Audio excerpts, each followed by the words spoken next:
आंसू जाई नाही खाली, ढेर दिन रहबू नाही जान खुशहाली।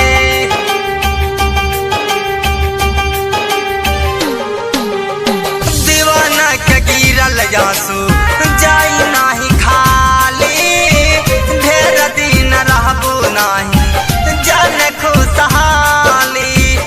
होई भल हमर बारे बादी जान, होई भल हमर बारे बादी जान, बाकी हुए नाही दे हम शादी जान, बाकी हुए नाही दे हम शादी जान।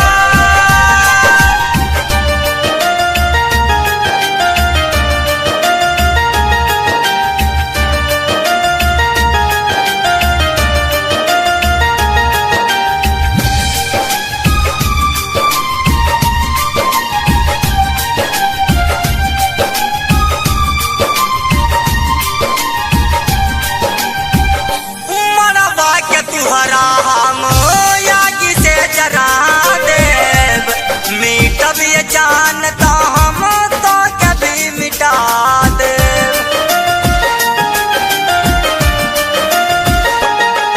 काहे कैलू तू बेवफाई हो, बोला दर्द के कहाँ छिपाई हो, कैसे हम तो के भूला दिए जा।